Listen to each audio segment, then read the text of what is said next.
Good morning, everybody. Good morning. Good morning. I am super excited, and there's a lot of energy that is really just sitting in this room with me right now. We wanted to put on a panel with some agents who have, one, committed tremendous feats in their business, who are actively engaged, not just in their lives and their business, but their communities as well, and really give you a panel that has some diversity upon where they are right now in their business, where they're going in their business, and where they want to be in the future. So without further ado, I want to introduce our esteemed guests. First and foremost, Mr. Tom Atwood. Tom, tell us a little bit about your business size and volume. Sure. Been in the business for 16, 17 years. We're right in that 40, 50 million range, depending on if there's a pandemic. We do 150. We're trying to get to 209 plus units. This year, we're really working hard on forming an ISA department. Just hired a lead listing agent. I have a lead buyer's agent. So we're going from more of a buyer-seller agent model to more MREA, and trying to get our hub team really tight so we can earn the right to possibly expand in the near future. Nice. A lot of great things, a lot of expansion things that are going on, some conversations that we'll have as we continue through the day. And then we have none other than Mr. Mike Bailey himself. Mike is the founding member of Baltimore, Washington Home Solutions. Mike, tell us about your business, your team, size, and volume. Okay, so we started out in 2020, and it's about 6 of us. So we have a director of operations, myself as a team leader and the listing specialist. We have an investor division, Robert Myers heads that. He's the director of acquisitions. We have a client care coordinator. We also have a marketing person that was a new hire. And we also have I always mess this up, asset management. We're about 12 million in volume, and we work with buyers, sellers, and investors predominantly. Very nice, very nice. And then none other than the man, the myth, the legend himself. Jim, tell us about your business. Well, this is going on year 39. But I've been doing this 1983, so probably longer than most of them have been here. But my career changed a lot about 5 years ago when I discovered KW, which we'll talk about a little bit later. There is an admin, and my wife works with me as well. We do about 15 million, shooting for same this year, trying to keep the numbers the same, and that's about 60 units. We service Maryland, upper part, and lower Pennsylvania. So our prices are probably a little lower than what some of the others might be, but it's all in the numbers. Right? It's all in the numbers. And that's something that, is interesting, just asking each of you about your business, and you guys being able to fire that off the top of your volume, the units that you do, and just the size. It's key to who we are at Keller Williams and the business that we built, to know our numbers and know how we started, how we originated, and where we go from there. Want to kind of throw around some questions, right? We want to have this to be just a feel-good, informal session to go through some things. So each of you are business owners. What were some of the challenges that you faced as you just started your business and were up and coming to figure out where you wanted to be? I would say my best year as a solo agent, I sold 110 homes. Wow. And it was before children, while I was engaged, so I could work around the clock. There was always a reason to work around the clock. I was at Long & Foster, great company. They really got me started. And coming to Keller Williams, I had a thirst to really try to figure out, and I'm still on that path of how do I run this more like a business rather than a highly skilled technician, if you will. Because we can keep getting better and better and better each year, each month at production. But how do we get some of our time back? Because now I've got baseball games, lacrosse games, family vacations. I love to work. For me, work is like a sport. Maybe that is, part of my passion. It's like competing on the field, so to speak. So learning the language of business was the most important thing, and now learning how to grow a team. And the biggest challenge is passing on, I guess, that baton between being a big producer to going on that leadership journey. Yes. So that's kind of the wobbly path I'm on right now. Yeah. Mike? Repeat the question. Sorry, my answer was a little long. Tom was so good that it kind of just, how do we follow that?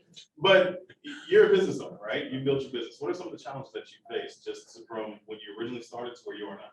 Mhm. So part of it was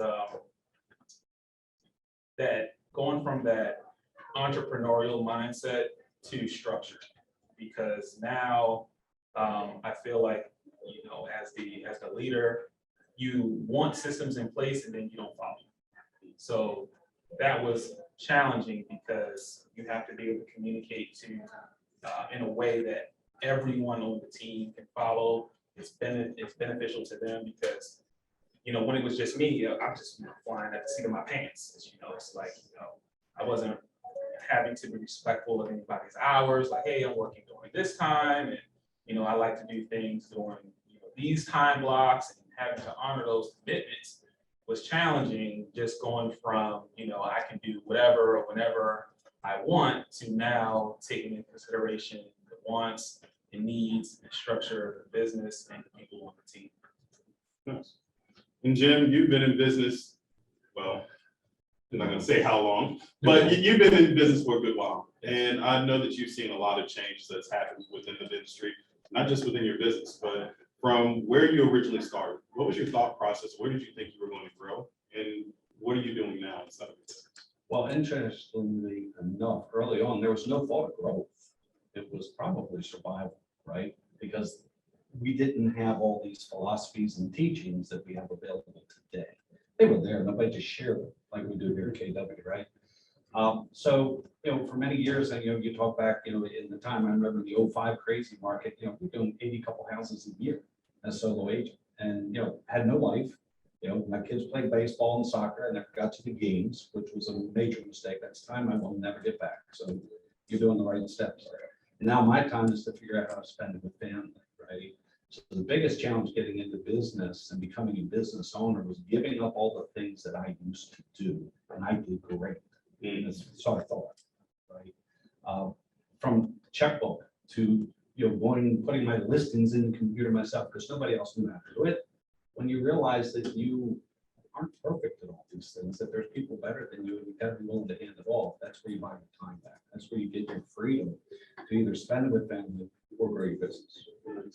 So 3 different stages of business that you guys have, but I have a question, right? You guys want to share what your big why is? My big why is to build, well, I'm gonna back up a second. So I have a big why, and then my director of operations, Deanna Henry, helped me really crack the surface of what I thought was my big why. And we stayed up for hours one night at family reunion, and she just kept, like a MAPS coach would, just kept asking and having me talk.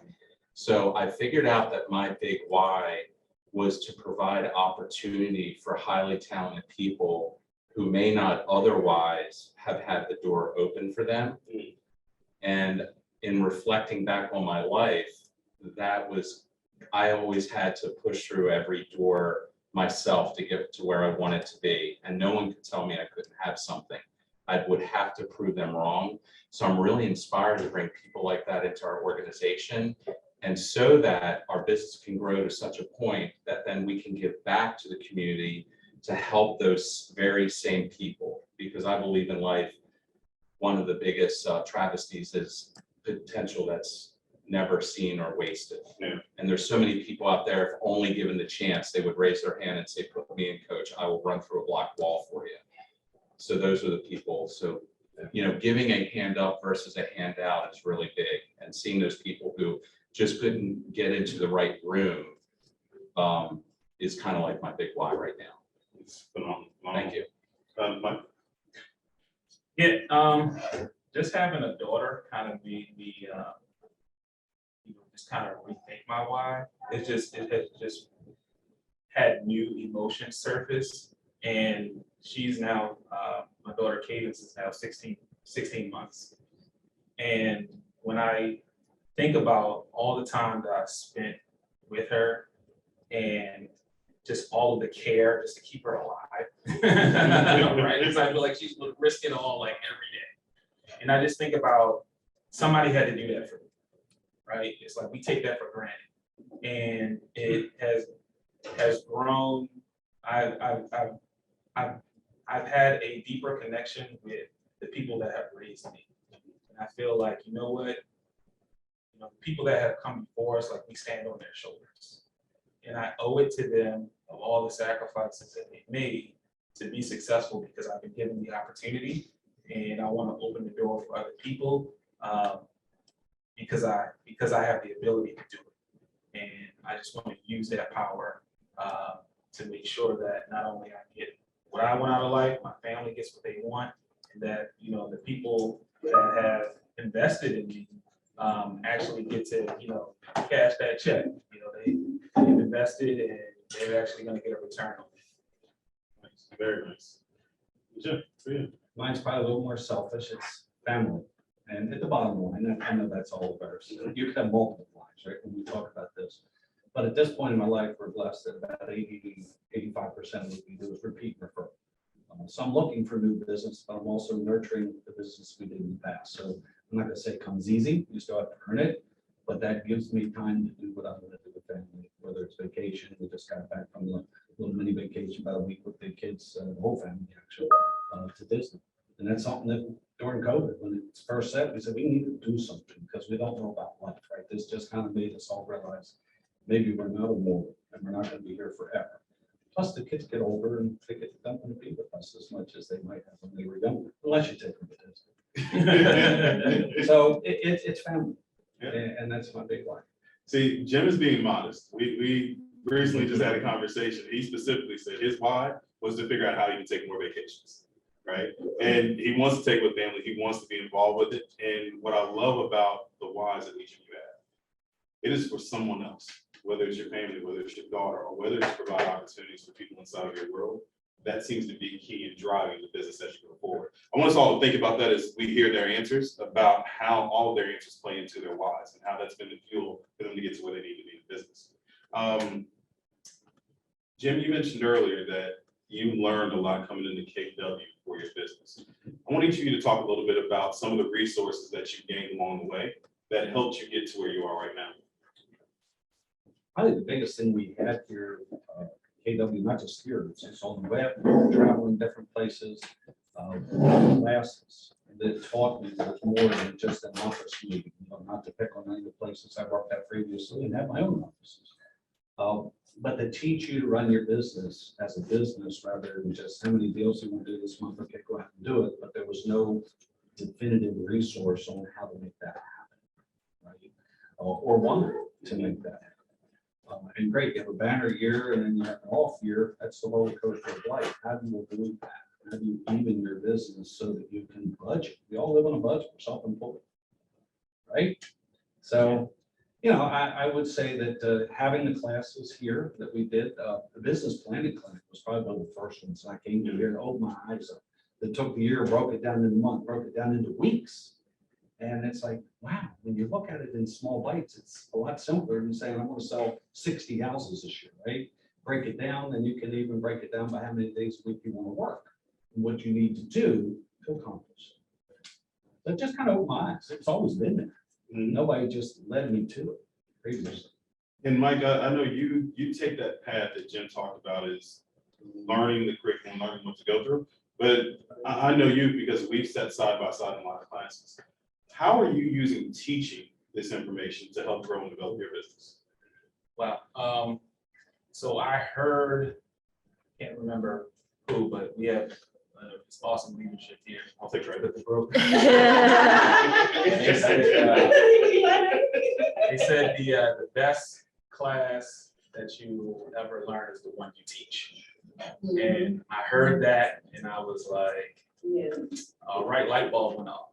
And that was just so counterintuitive because I thought like, okay, it would just be a series like of attending and attending and attending again. And as I began to teach, I realized that one, I set a high standard for myself. I don't like to be embarrassed. So I don't want to be in front of an audience of people speaking to a topic that one, I know nothing about, and two, I'm not following. At least giving my all to follow it the best that I can. And so what I found is that in order to earn my space as an instructor, I would continue to adopt the methods and and kind of hone in and share that with, not only my family, but my team to make sure that I was accountable. Because it's funny when, you share something and then they send it right back to you and you're like, oh, that's a little bit. You're like, oh, all right, you're right. And, that has just helped me come a long way and actually retain the information a lot longer than I would if I were just sitting in the class. Good. And so I want to ask you a question. So you have a large team, you're building out the ISA departments. First, I want to say we have a medium-sized team with a lot of potential. Medium size with a lot of potential. I don't want anyone to think we have a large team. We got so much, there's so many higher elevations to go, which is really inspiring. But thank you for the compliment. Oh, well, hey, thank you for enlightening us on how to view our businesses to make sure that we never put a ceiling on where we are. Thanks. And continuing to grow. That conversation, though, just even right there, right? That's a learning experience, something that you've grown and you've just developed a different viewpoint from where you are right now or where you were previously. If you had to go back to day one coming into real estate, what would be some of the information that you gathered along the way that you would go back and tell yourself at the very beginning, this is where I need to keep my focus, this is where I need to get fast? The very first thing I would have done was to get a CRM and to load every single person one by one with every single piece of data that could connect me with them for life. Unfortunately, you have reasons or results, right? I just flew into the business, was blessed to have some success early on, and I just got too busy to keep track of my database. So I would say if I could go back in a real estate time machine, I would slow this way down and just put everybody in such a disciplined fashion and build such a big, highly wound tight database that no tech company could ever take those people away from my grasp. I think that would be the single best thing. Because like Jim is saying, even with my messy database, we're still doing about 75% from the database. It should be 90. And then the goal for not met should be to add people to the database to make them lifelong clients, not to have one-shot deals. So that's how we, as professionals, get off the real estate roller coaster. So you say the goal for not mets, that insinuates that you are tracking all of the conversations that you have with clients. Correct. I assume that we're all doing this as well. What is the value of being able to track just the mets, the not mets, the conversations that you go through? How are you guys using that information to further grow your business? Well, the good news is our director of operations, she is in charge of the database, and our ISAs are in charge of the database as well. So we don't trust the agents. You can't trust me. Don't trust me to be in charge of the data. So that's the biggest lesson I can. So anyone who is a solo agent, obviously Gary says your first hire should be some administrative leverage. And probably once you get past a couple little things that would take some, return some time back to you, I think having that wonderful person be in charge of your data bank would be the most valuable. It would be the most highly producing dollar activity that I think an admin or an EA or a director of ops could do for you. And Jim, I'll pick on you for a moment. So we kind of laughed at the changes that the industry has gone through over and over again. And knowing how valuable that CRM is, I think you have a unique perspective on just what a CRM was when you first started versus what's available to you now and how beneficial using the technology today is. Talk to us a bit about just the changes you've seen in technology. Well, you're talking about a little black book, mine was a little brown book, right? Basically, somebody gave me the name, the phone number. We didn't have an email address then. We didn't have cell phones, right? So it was name, address, telephone. That was pretty good. Fast forward, I guess I actually hooked up with Top Producer many years ago, which became my CRM choice, and put as much as we could, but those categories, we never went back and filled in all the blanks, like Tom was saying. So we're blessed at the percentage that we have, but that we're working daily to get that done because we still operate in the old mode. Index cards are gone. We got rid of those. The brown book is gone. And we rely on, and we run two systems, to be honest with you. We keep it in command. And then we still, because so much of our life is history back in Top Producer, we have accesses in the book. And different people on their team use different things for that. But the technology, it just changes every day. As we talked about, you can be offered stuff every morning that's going to save you time and make you more money. You just have to pick and choose. When most of it's right at our fingertips, we just know how to use it. And with that technology that you have, what is the CRMs? What does that allow you to do to stay in contact with your clients, especially knowing how easy it is now versus having an index card? How are you using the technology now? Talk about the differences and how much easier it is for you. Oh, but we follow up. It lets us know when the anniversaries are coming, birthdays, their house anniversary. I mean, this is part of our 36 touch that I'm sure everybody here in the room knows, right? We all have one. It's just a matter of what we're doing and different. And I'll run into people. I was putting rider the other day up on the sign, and car pulled up, wind went down, lady thanked me for stopping to wish her happy birthday. It was that morning, and it just happened to be Facebook because it came up, and I know my best way to connect with her is Facebook. So I got on Facebook, and she had seen me over there. So she just happened to see me on the way to the grocery store. So that was a touch that I didn't anticipate, right? But I was prepared for it with the technology. Very nice. It was something slight that you just said. Shiny objects. Shiny objects. Spending money on different things. Yes. I think we all have been solicited over and over again about the new shiny rock that comes in that's going to change our business forever or give us X amount of leads. Mike, pick on you for a moment. You just taught a class, expense management. Yeah. How are you monitoring not just your expenses, but where to spend money and why you spend money on certain things? Great question. So one, I got really in tune with the MRA book. I felt like that was a good format to follow because you got money coming in, you got money going out, you don't know where it's going, you're not really holding it accountable. And what I did was at first I kept trying to get good at it, right, myself. Then I realized, you know what, this is just not my talent. So then I started realizing that I need to recruit other people. So then it started out with, okay, I need a bookkeeper. So let me work with this person. And I shared the categories about expenses with them. Because I said, look, I can't understand what you're talking about. I said, this is what I have, and I need things to be categorized like this. And then after that, we recruited a CPA. So it's like now we have regular meetings with our bookkeeper and our CPA. Everybody knows that the categories have to stay within, these items here that are listed with, minimal variations. So that way I can understand where the money is going and how to keep that accountable. And it tells a story. When you're playing red light, green light, with shutting things on and shutting things off, it's a lot easier when you can see these line items. You're like, wow, I spent $5,000. What is this? It's like, what did I even sign up for? And what kind of return am I getting from that? And it allows everyone to speak the same language to help to advise you on better decisions to make, so that way you can keep your business healthy. Absolutely. It's something that I'm hearing, and I want to make sure that we as an audience pick this up as well. Tom, you mentioned that you have a medium-sized business with a lot of potential, and just knowing and having conversations with each of you, I know there's different targets that we're working towards. Tell me a little bit about the goals that you have for your business and what you're attaining to work for. Sure. So our goal is consistently to take 60% of our business listings, 40% buyers. We don't pay for leads. We believe that the buyers come from the listings.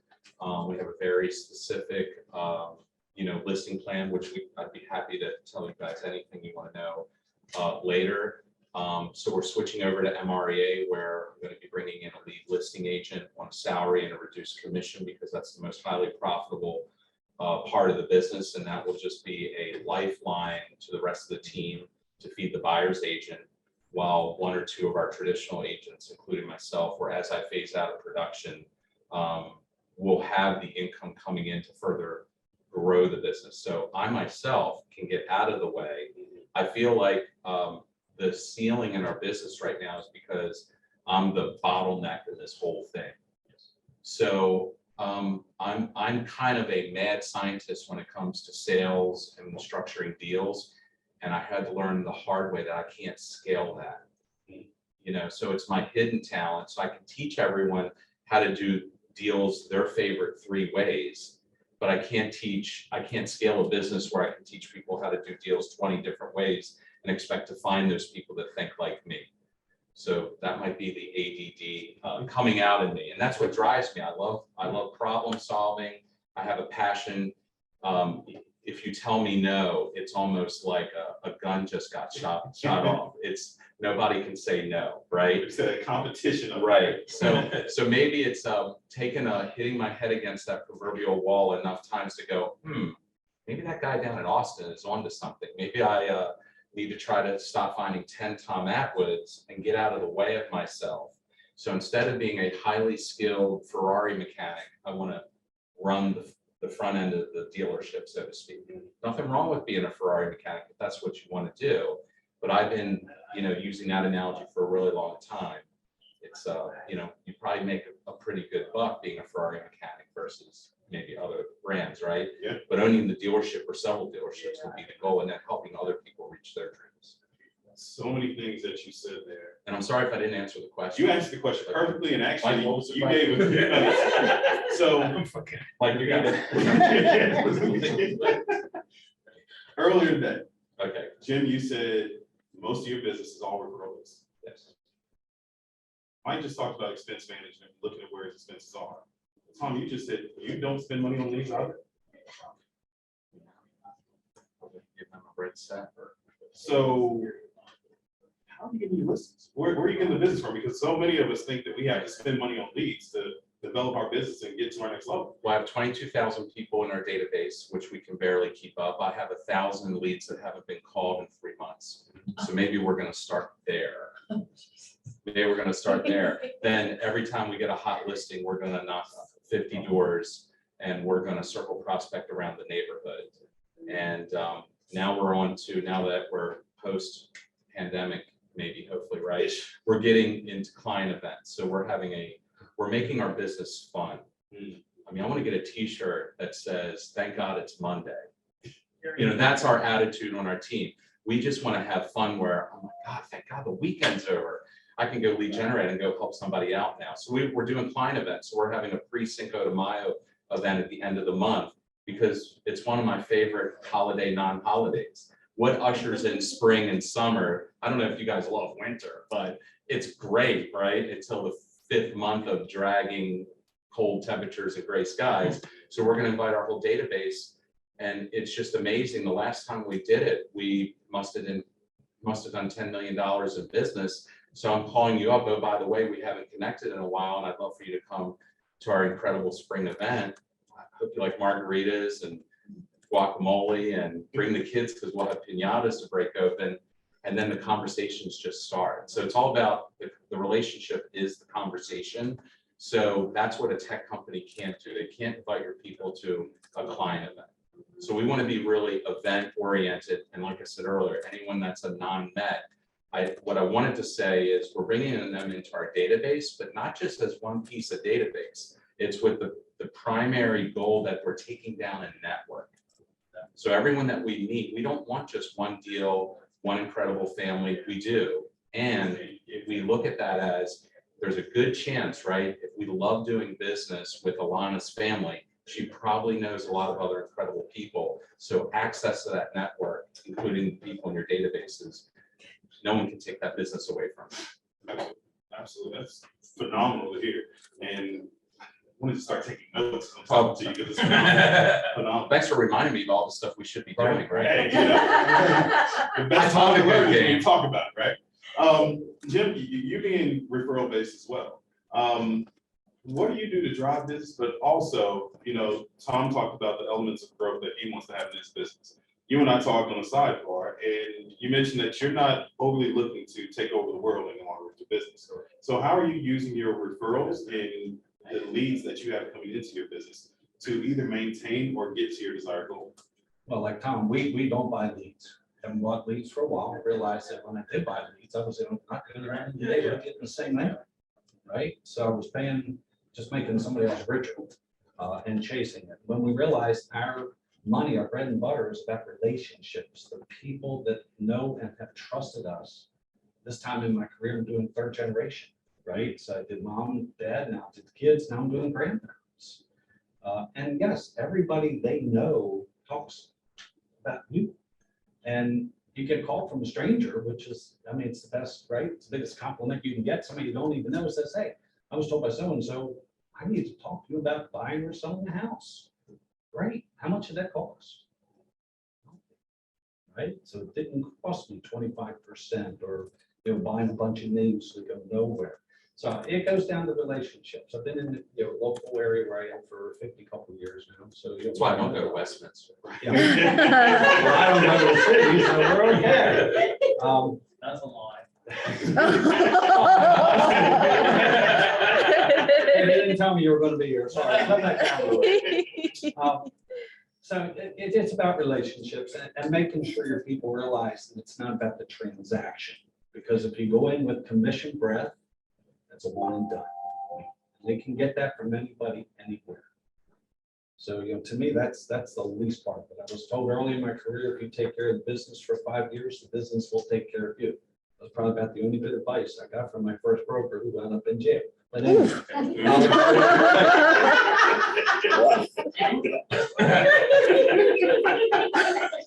Hard to hold a client back from there, right? Yeah, you have a Income. limited number of visitors at that point. That's right. Can I answer the question? I don't even know where we are. I'm already thinking we should have a fun event in the jail yard at noon on Tuesday. Tom's looking their way. I'm thinking there's gotta be a way. There's gotta be a way. visitation is what, Wednesdays, That's right. 8 to 11? Don't tell me that. Figure it out. That's awesome. Too. Mike, hopefully no prison stories, but no. I know the structure of your business and you guys are very heavy on the listing side, but you are also very dedicated to those lead generation tasks to funneling build your business. Talk to me about the commitment that you have to one, your lead generation and what that looks like for you. Wow.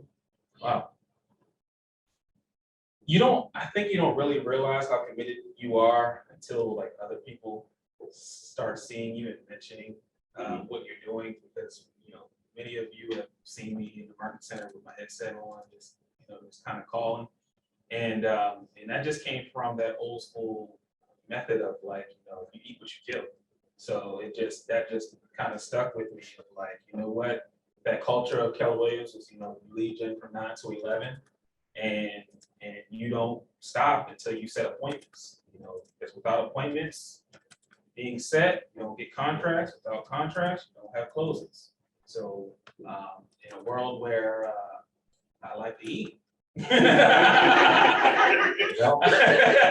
have to continue to have the conversation, whether it's, and sometimes I, do things to change my mindset, right? To get me to be productive when I don't feel like it. Like when it's raining outside, instead of like thinking like, oh my God, it's raining, it's gloom and doom. I think to myself, everybody's in the house, right? Yeah. I was like, they don't pick up the phone. Today is a good day to be calling people. Oh, it's snowing? Oh, they're in the house, right? So you start to They call that. look at these different events as, okay, somebody else might be thinking it as a negative, and you look at it as a positive, because I found that in those times, that's when the opportunity shows up. It just started storming out, and I might be competing against a couple agents for the listing. They're not coming out, right? I did, and I showed up. So, it's just like using those kind of Jedi mind tricks to fuel you and to keep pushing and, to keep prospecting, and know that there's different ways to lead generate. I'm a fan of the phone. I just like it because it's very efficient. And I don't have to worry about seasonality, with door knocking, things like that. But you pick a couple things that you're really good at, because this is about building a business that you enjoy. And you may be a client event person, you may be a hanging out at the bar person, you may be a soliciting at the bowling alley type person. Like, you figure out ways of, okay, how do I get in front of people? How do I make this enjoyable so that way I can not just do it for today, not just the week, but for the entire year, and as I continued like my career, indefinitely. So with each of you having a team, right? We talked about different strategies that you have to capture new business. How are you coaching your agents on your team to, one, operate in that world, right? Whether it's events, whether it's calls, or whether it's working with spheres and going deeper into that relationship. How are you educating and coaching your agents to do the same? We're switching to a model where we want our agents to be in control of their top 25 or top 50. And it could be a top 100. I think people say to control more than 140 people humanly starts to get a little tenuous. But if you think about if you're a new agent and you're like, God, I don't know anyone in this town. I just got into the city, or I just got into business. Just look at your phone. Download everybody. There's an app called MC Backup. You can download all the contacts off your phone and start your database right there. And just figure out who are your top 25 people that we have the luxury of choosing who we get to do business with, right? So it's a good chance, if I had a great experience helping your family sell a house, that all these other wonderful people, and I would go 3 levels deep to try to get into your network. Other than that, we're setting up a system so the ISAs manage the team database. And that's what the agents are doing in their 1 to 2 hours a day in their time block. Other than that, I want everyone to pick their top 3 or 4 things that they love to do. I'll give you an example. My brother likes to be a nomad. He likes to go around the Beltway. He visits maybe 3 or 4 Dunkin' Donuts a couple times a day. He goes in, somehow romances the person behind the counter, gets a free cup of coffee, and he's holding court. And he'll pick up 2, 3 pieces of business just by doing that. I'm just giving you a very entrepreneurial way, but that's what gives him energy and makes him happy. So I wouldn't say, in order to be on this team, you must do X, Y, Z and follow into this regimented system that I have put together because I know it's right, and beat my chest and stand on the top of this mountain and say, you must do that or we can't be in business together. My only requirement is do your lead gen, and we say 3, 4 times a week. We're not even 5 days a week. We know Mondays are the anything can happen day. Everyone's waking up from the weekend. We get into our 411s and our cash talks on Tuesday. So really for the agents, Wednesday, Thursday, Friday, 2 hours in the morning, call your top 25 or 50. And if you don't have appointments, then go do your top 2 or 3 lead gen levers. And aside from that, the ISAs are setting qualified appointments. That's more business than anyone could ever want. Awesome. Mike, for you, the new agents, how are you helping them get to their sweet spot and learn how to do business in this world? So we're actually in the process of growing to bring on agents. So that's an opportunity here that we have. We're currently looking to fill the buyer agent role. For the rest of us, because we're all agents, the conversations we're really having is about squeezing the lemon, just getting all of the opportunity out of them that we possibly can. But with an understanding that we have to be coming from a high level of contribution, right?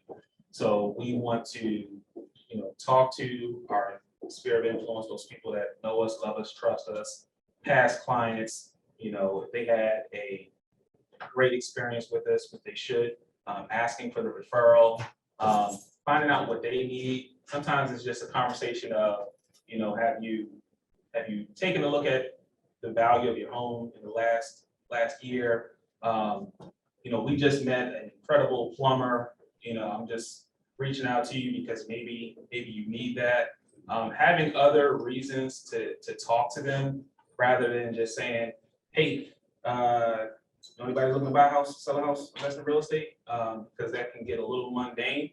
And I did that early in my career. It was just like I just got caught up in a regimen, and then I realized that my pickup rate just went down. Like people were avoiding the conversation with me because that was really the only time I actually called them. And I realized okay, I had to go offense, big time, and just, spend time with people, solve problems. So I had to do a lot of that in order to kind of rev up that, that database so that way they could start, shooting some opportunities back the team's way. Nice. And Jim, I want to talk to you about leverage, but as I ask that question, Tom has mentioned that he has an agent on his team, director of ops, Mike, you have accountants, you have CPAs, director of ops, you have Rob who helps out. Jim, what does leverage look like in your world, and how are you using that leverage? Let's see.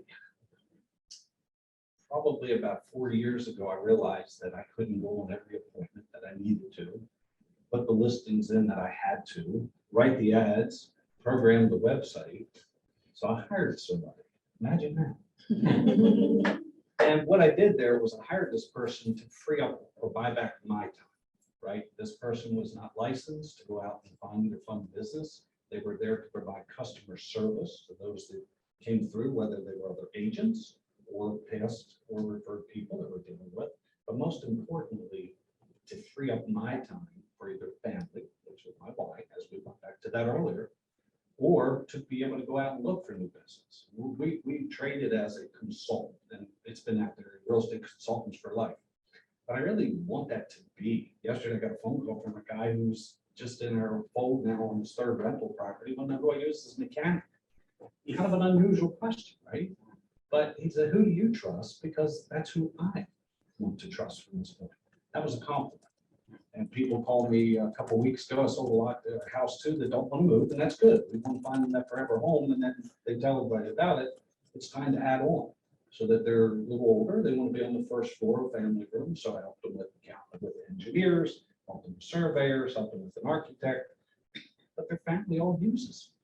So I know they're talking about it at dinner, at Thanksgiving or Easter, whatever. That's customer service that comes back to you multifold that has nothing to do with what we do on a daily basis. So to me, that's how I think that's a niche that I like to provide. Nice, very nice. And that ties into what Mike said. He's using that, hey, I have a new plumber, that's wonderful. So you're using that, that relationship that you built, right? To really explore and deepen what you have with your clients. And it's awesome that you're able to do that. Each of you having a business and having leverage and having staff, how has leadership come into play inside of your business? And Tom, we'll start with you. Well, if left to my own devices, I would probably mess things up royally.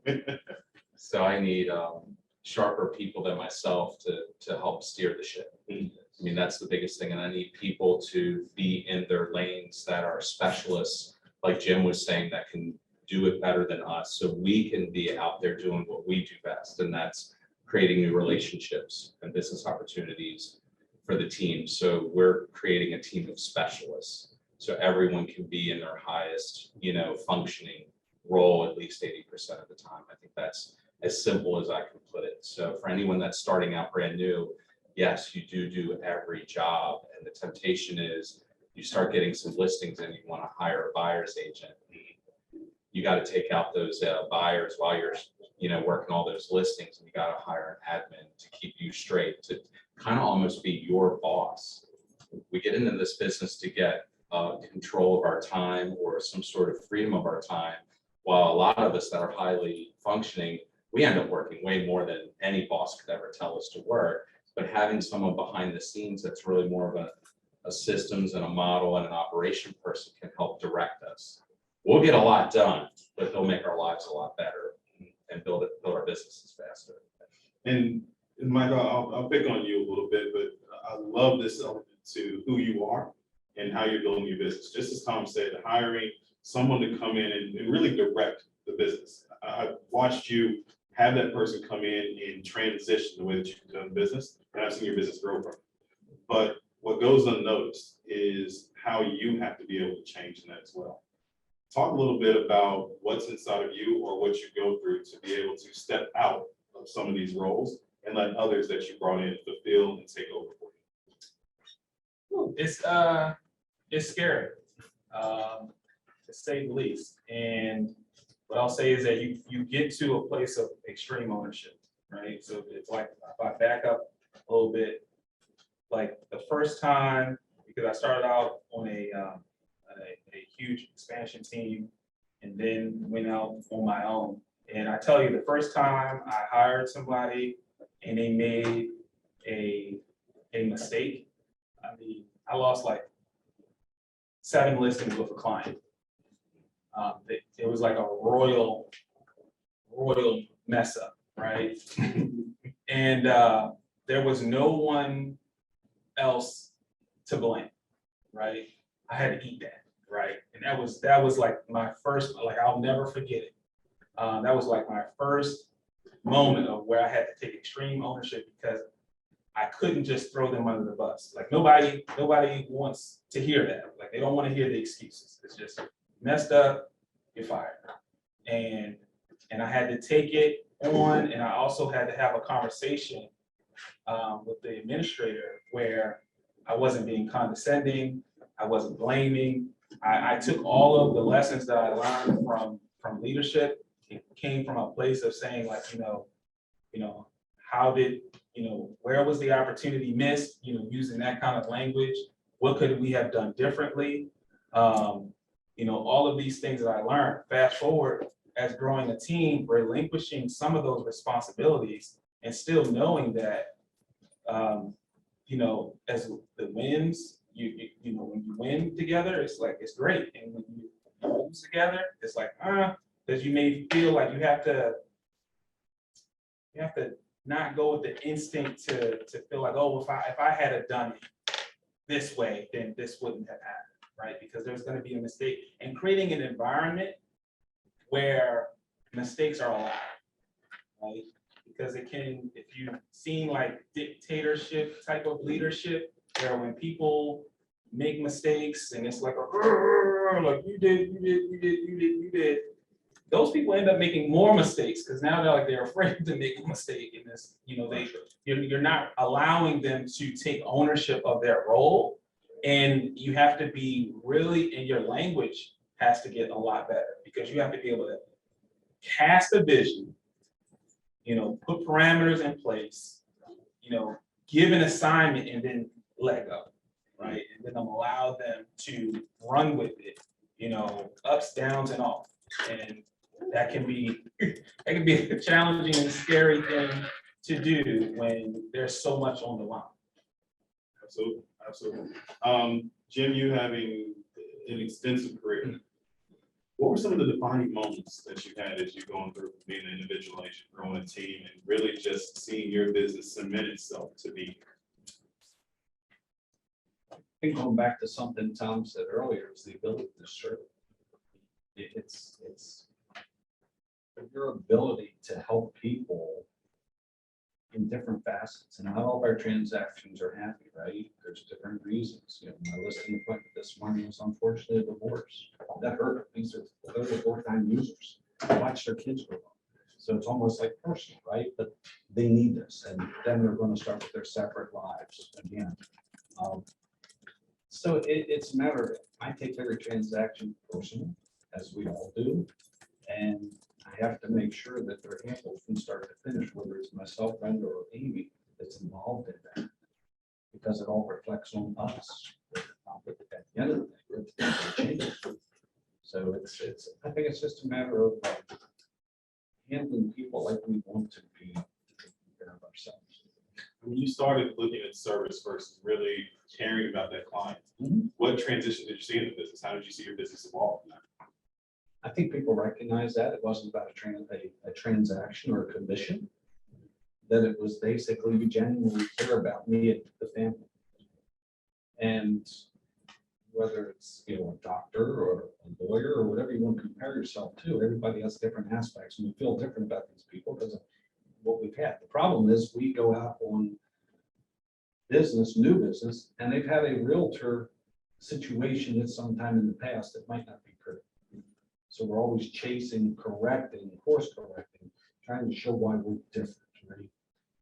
So I think, using the term riches are in the niches. If you care about it, you'll be rewarded. Maybe not today, but we're in it for the long run. It's 39 years. I never thought 38 years ago that I could still be doing this today. So I figured 5 years, I'll find something else, shiny object, go do something else.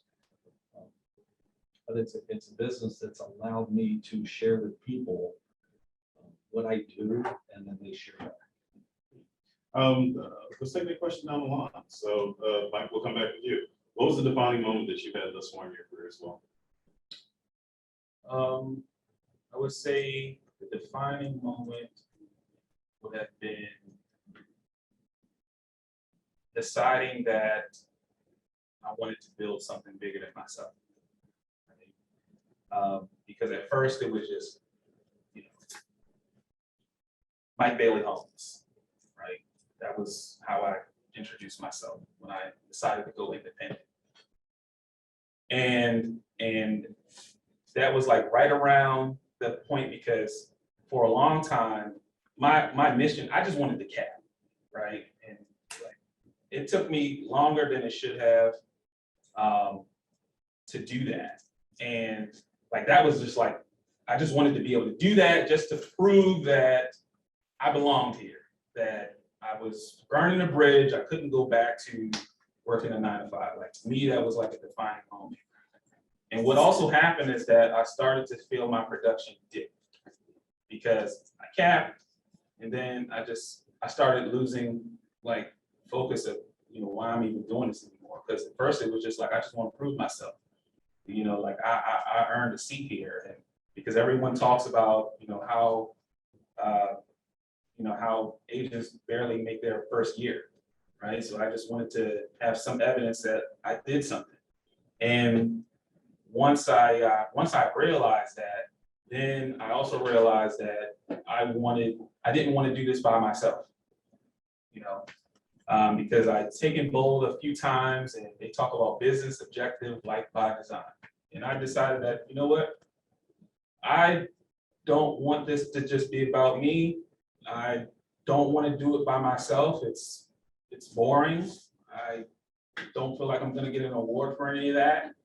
And my mind started finding, and once I realized that, I wanted to do this as a group, and I wanted, you know, to have like my own little posse, you know, that we could, you know, do this together. I started finding people, and that's how I ended up finding my partner, Robert Myers.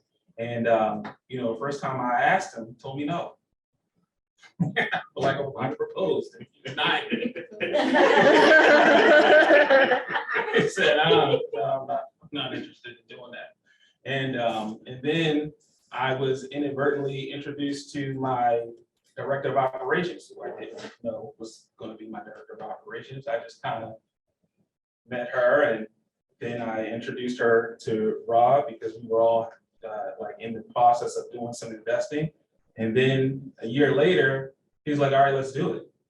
And I'm like, okay. So what I realized in that was, okay, that was another defining moment, because now I realized, like, okay, that you may not get the yes right away, right?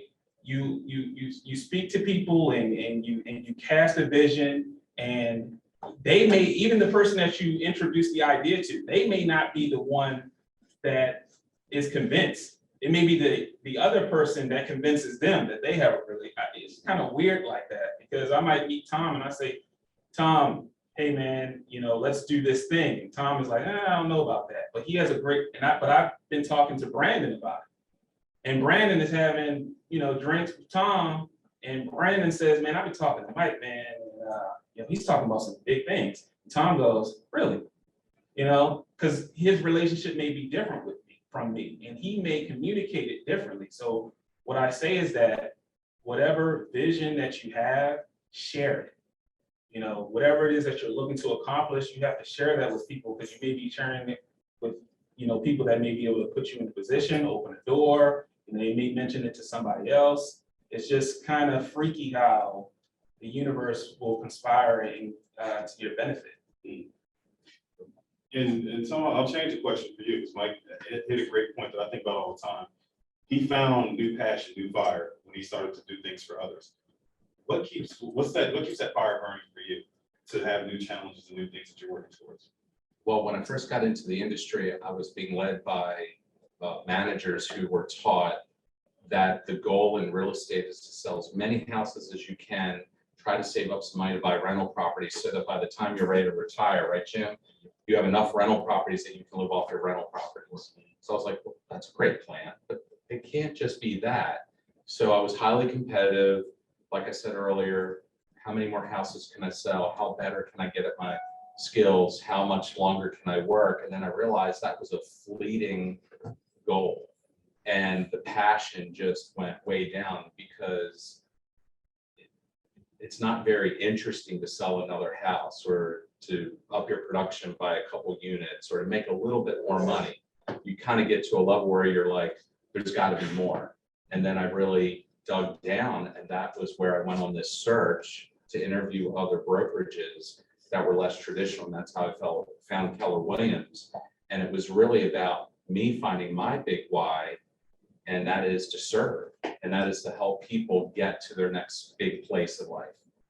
And so by making that my big why and hitching my wagon to that and helping people, the money just shows up as a byproduct. So instead of counting units per se, of course we do, it's more, I mean, I go into a vortex where time does not transcend. If I'm with a client, I am so in there, someone's got to drag me out, because for me, that's the best part of the day. Learning their story, how can I help them with their big why to get them to their next place? It's not about being in real estate sales. So that's what drives me. And then we attempt to attract like-minded people into the business that have that same goal. Love that. Yeah. I love that. Yeah. I want to thank each of you guys as we're winding down to the end of the hour. But just tell me what's coming up next? What's the big goal? What can we expect from you next? Everyone's done. Me and Mike are gonna go door knocking after this. Yo. That's how we started, look, right? So it's like in good company, you know. And then we're going up to Westminster. And then I'll- Takes- That's all right. That's all right. It's like I did my early door knocking with Tom, great agent. You know, I think we only stopped because it started raining, Yeah, right? yeah, but we kept going. We kept going. We went to the car and we got our umbrellas. We didn't stop, right? No, we kept going. And I think he was trying to see if I was gonna chicken out, right? Ready to go. Well, I couldn't believe. I could be the first one to pack it in. See, notice the competition between them. It's always there. And then the first time I met Jim was offering me organic chicken eggs. That's another story. I'm like, oh, okay. That's for another class. But what's next is definitely dialing into our passion of development. So I feel like you just keep having these defining moments in your business. COVID definitely changed a lot. Mentally, just business-wise, we were coming up with a lot of opportunity. I heard in a class, I think it was Bold, and you know, the instructor asked, well, they asked a couple questions, but the part that I took from it, they told us that you are in the perfect position as a real estate agent where, you know, they're raising, the client is raising their hand and you're in the perfect position to buy. And I realized, like, hey, you know what? I've been basically waiving my right to do that over and over and over and over again. And I said, and COVID just kind of changed the game where it was like, you know what? We have these opportunities. We need to squeeze the lemon. You know, we have to get as much opportunity as we possibly can. And, you know, Rob and I kind of looked at each other like, look, I know this was like year 2, year 3, but 8 months in to a new business, we're like, all right, we're gonna flip. We know the process. We're teaching everybody else. We're just gonna, you know, pull the trigger and just go. And we've just been continuing to work on projects, and we're just gonna dial in and, you know, start doing more of a raising capital model where we help and create opportunities for other people to do the same thing that we're doing. Well, this year, the goal is to, I don't know if I'm gonna bring a buyer's agent or mainly a showing agent. I want to buy some more of my time back. We talked about time earlier. And grow the business a little bit, change someone else's life, because chances are they won't be with me forever. They'll see the business, hopefully they'll love it and they'll move on, and I'll be replacing them again. So that's our goal is, and we've got a lot of newer agents at my office that we're bringing on, and they're all looking for things to get into. So I'm kind of keeping my eye on the flock. Now we talk about chickens. See which one there or two that may, but then I may invite, like Mike did, and be turned down. You know, so we'll see where that goes. But that's the goal, because you know, as we get older, we want to spend more time. You know, I've got a vacation home. I want to travel a little bit. Got a son that was with me early on in this business, now settled down in Fort Lauderdale, Florida. It's 16 hours away, you know, if you drive, so I want to spend some time visiting with him, but at the same time, keep my business going and service the people that we come into. Nice. That big Y reigns supreme with Big you. line. It's on you. It's really to take on the next challenge from a leadership standpoint. And like Gary says, think like a CEO so I can get out of my own way. Because what I've learned the hard way is I'll be able to help so many more people if I'm not bogged down in the business, in the day-to-day business. I have a passion to teach. I have a passion to train agents how to learn this business, how they can provide for their families so that we can do it the right way to help the families that we so want to serve. So that's really the next challenge. I just think the ceiling will be busted once I can get out of my own way. So if you see me back here in a year or two and I'm still doing the same old thing, don't be afraid to remind me of this day. I got a feeling we'll have you back sooner than that to continue to teach and help guide and spread your vision to others. Gentlemen, we're at the end of our hour. I appreciate each of you. Your businesses are models for all of us to strive and achieve and get to. And you guys represent and lead in ways that honestly, we're just truly appreciative of being in the same room. So Jim, stay out of prison, keep passing along. Keep competing against each other. Thank you guys. Thank you guys for attending.